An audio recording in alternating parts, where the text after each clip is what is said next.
That's why that great quote, in fact, I just found it, the source quote in this book I'm reading on crucifixion, which is, evangelization is one beggar telling another beggar where to find bread. It's from an African-American preacher, like around the turn of the 20th century, said that.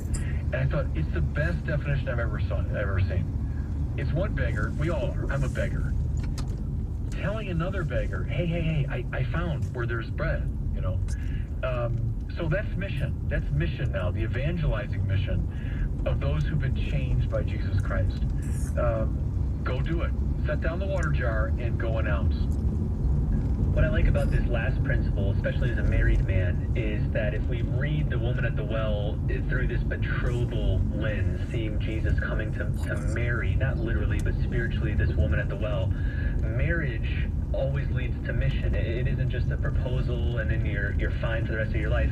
Likewise, all of the sacraments lead to mission. Yeah. The Mass ends in a summons to mission. And as you have said, every time someone encounters Jesus in the Bible, they're sent on mission. So this is like a permanent principle of the spiritual life, isn't it? Absolutely right, yeah. And that's good. Your comparison of marriage is right. It's, I think, unique to the Bible that it's not calling us to isolated contemplation. Or even like in Aristotle, you know, the highest life might be with a good friend contemplating God together. It might be for Aristotle the highest life. But in the Bible, it's never the case. The highest life is a life of mission. Is you've encountered God and then God sent you. That's unique to the Bible, I think.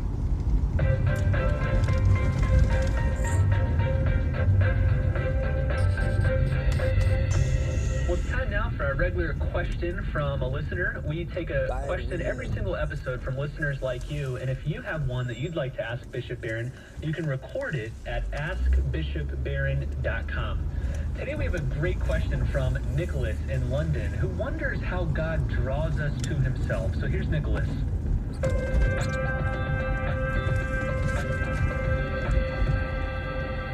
My name is Nicholas, and I'm a practicing Catholic living in London. Bishop Barron, I recently finished your wonderful book on Thomas Aquinas.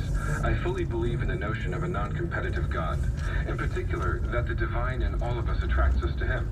How would you respond to a question put forth by, say, an agnostic, that if the divine in all of us attracts us to him, why should we bother making any effort? Wouldn't it be sufficient just to live on autopilot, because we'll all be drawn to God in the next life anyway? Many thanks. Yeah, you know, it hinges in many ways on the implicit-explicit distinction. I would say that's true. We all implicitly are looking for God. So the deepest longing of the heart is for God, and it takes disguised, indirect form all the time. So that's true. However, we don't want to stay at the implicit level. We want to make that desire as explicit as possible, so that, and here's another dimension to your question, so that we can be fully engaged at all levels. So the glory of God's a human being fully alive. God's not dealing with automatons. He's not just dealing with us as, you know, people vaguely attracted to him. He wants our minds. He wants our wills engaged. He wants our passion. He wants our body. He wants everything about us. And so I would say, yes, begin with the implicit, acknowledge that, but raise it as fully as you can to an explicit cooperation with grace at all levels. Then your whole being will be lit up with the power of God. So don't settle for a sort of, you know, autopilot or, you know, just this little preliminary level. Augustine, by the way, would have called that religion. Just, you know, we call it today spirituality, maybe. Fine, as far as it goes, but don't settle for that.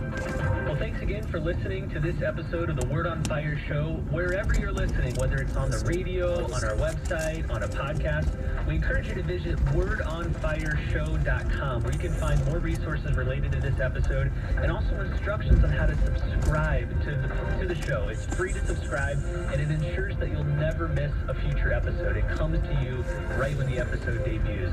So thanks again for listening, and we'll see you next week on the Word on Fire show.